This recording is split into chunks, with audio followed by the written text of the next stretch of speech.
Hola chicos, ¿cómo están? Hoy vamos a ver un tema muy interesante, los adolescentes y el filosofar. Pero primero vamos a ver el significado de filosofar. ¿Qué significa filosofar? Los diccionarios asocian la palabra filosofar a verbos como pensar, meditar, reflexionar, razonar. De hecho, los hombres también se caracterizan por ser seres racionales, ¿verdad? Es decir, que tienen la capacidad de poder pensar. Pensar es una actividad mental a través de la cual los seres humanos pueden recordar, relacionar situaciones, analizar, planificar y proyectar. Entonces, ¿qué es reflexionar? Es un proceso que se activa cuando pensamos un determinado fenómeno o problema desde distintos puntos de vista, ¿verdad? Cuando un muchacho o una muchacha de 13, 14 años tiene tal vez algunos intereses más importantes que otros, ¿verdad? A veces sus intereses pueden ser tener amigos, divertirse, puede ser también muy importante lo que es su mundo familiar, o también tener otras distracciones, ¿no? Pero estos muchachos no están ajenos a los problemas que suceden en la sociedad, ¿verdad? Ustedes no están ajenos a los problemas que suceden en nuestra sociedad. Cuando usted sale a la calle, observan niños y adolescentes que inhalan clefa, ¿verdad? ¿Han visto? Han visto gente que viven debajo de los puentes, conocen de la existencia también de algunos grupos de pandilla, ¿han escuchado tal vez?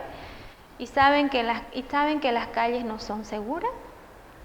Cada día escuchamos noticias en las que se nos informa cómo va evolucionando la situación social y política del país. Y se escucha recurrentemente problemas de violaciones, feminicidios, casos de corrupción, negligencia médica.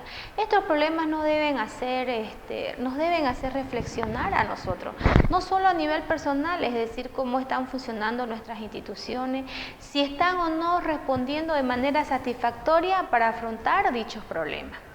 El que quiere filosofar se pregunta, ¿por qué hay niños y familias completas que viven en condiciones infrahumanas?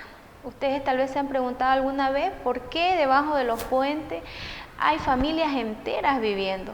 ¿Por qué los índices de violencia y desempleo y corrupción han subido de forma alarmante en el país? Y ustedes tal vez también se han preguntado, ¿qué han hecho las instituciones, sean estas nacionales, departamentales, para afrontar los problemas?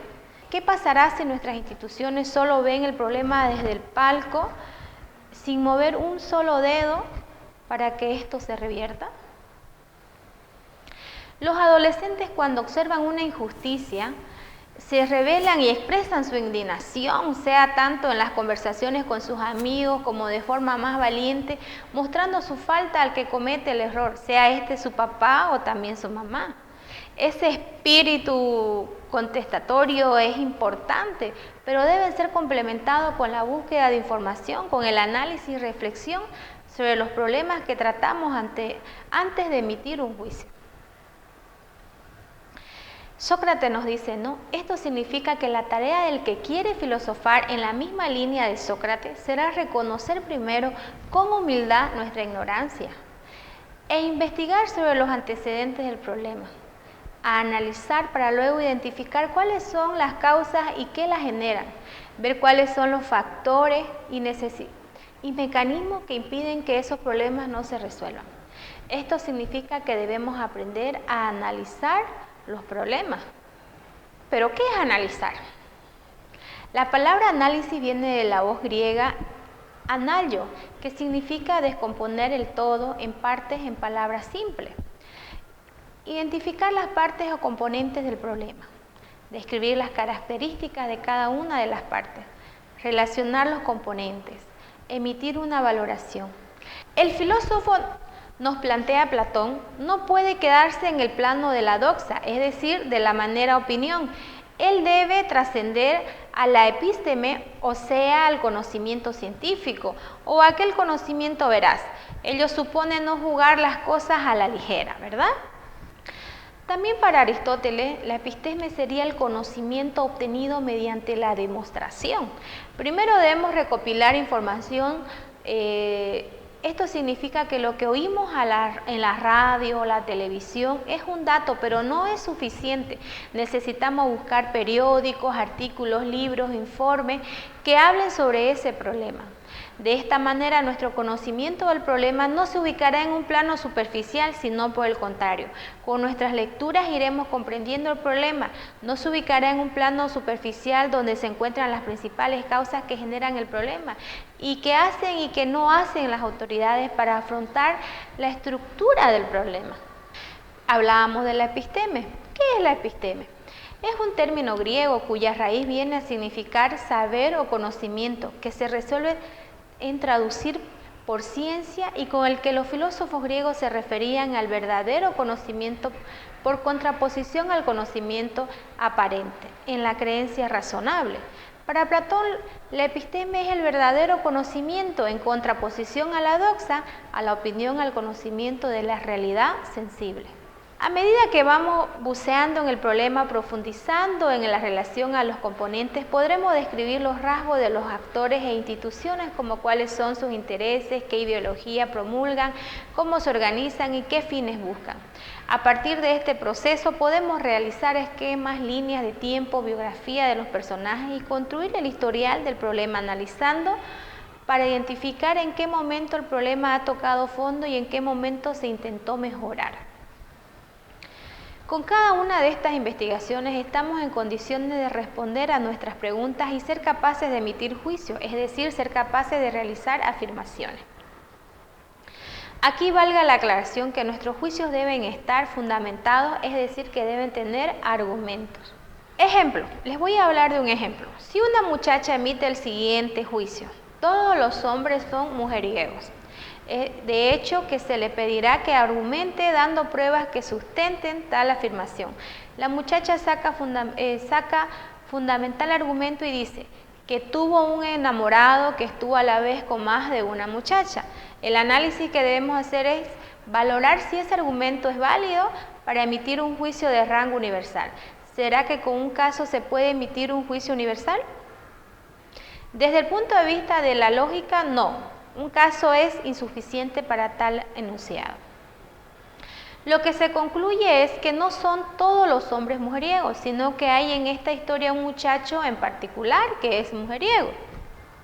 Ahora, si se hace un estudio sobre la fidelidad de los hombres bolivianos y se preguntan a mujeres de todo el país tomando en cuenta las grandes ciudades, ciudades intermedias, poblaciones pequeñas, obteniendo una innumerable cantidad de casos, si se preguntan a mujeres bolivianas de diferentes edades, en diferentes estaciones del año y horario, y ellas contestan a la pregunta: ¿son los hombres bolivianos infieles?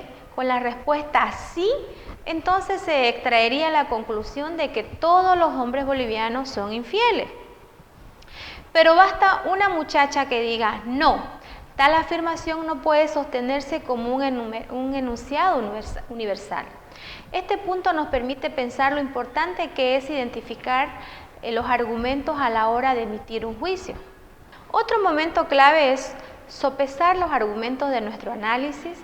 Por ejemplo, imagínate que estás en tu casa y comienzas una torrencial lluvia. Pocos minutos después empiezas a ver las goteras en el tumbado. Seguro lo primero que harás será buscar fuentes para que el agua no moje tus cosas. Una vez que terminó la tormenta tendrás dos posibilidades. La primera es tapar las goteras con chicle y la segunda, más complica, subir al tejado y cambiar las tejas. La cuestión es saber cuál de estas dos estrategias resuelve el problema de fondo. Si utilizamos la analogía para analizar los problemas de inseguridad ciudadana o cualquier otro, debemos preguntarnos qué estrategias toman nuestras autoridades para resolver esta terrible situación. Se ha encontrado 4 posibilidades lógicas de cómo reaccionan nuestras autoridades, y estas 4 son: la número 1, hacerse de la vista gorda y sostener que no hay goteras.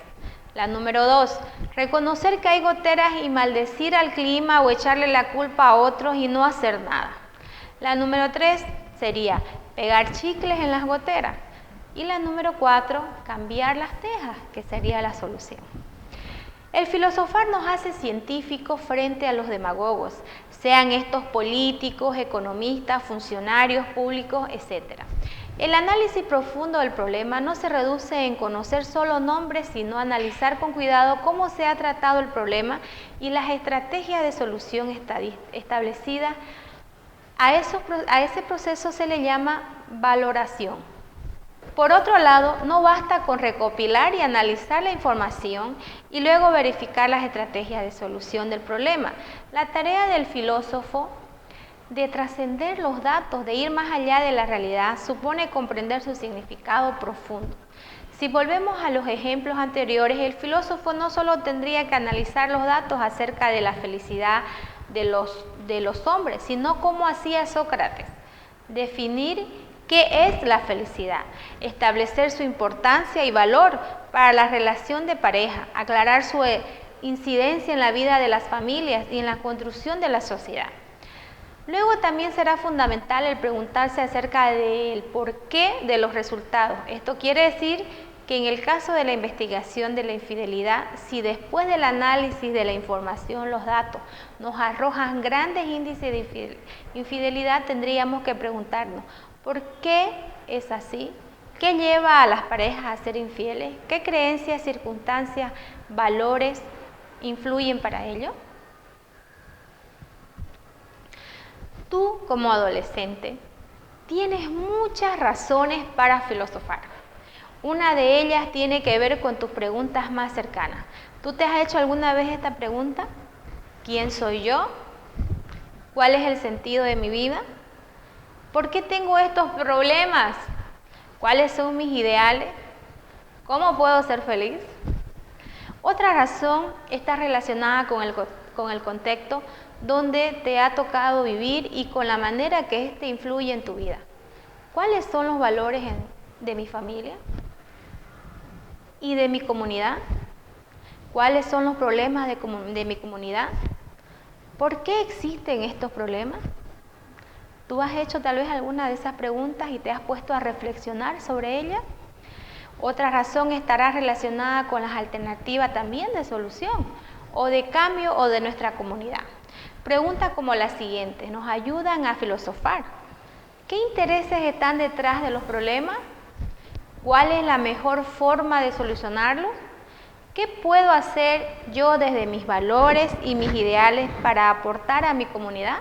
Todas estas preguntas te llevarán no solo a mejorar el lugar donde vives, sino también a crecer y madurar como persona. Por todo lo dicho, ustedes adolescentes tienen muchas razones para filosofar, construir un mundo donde todos estén a gusto. Bueno, hemos finalizado el tema y ya sabes, tú adolescente, no importa que tengas 13, 14, 15, 16 años, tú también puedes filosofar.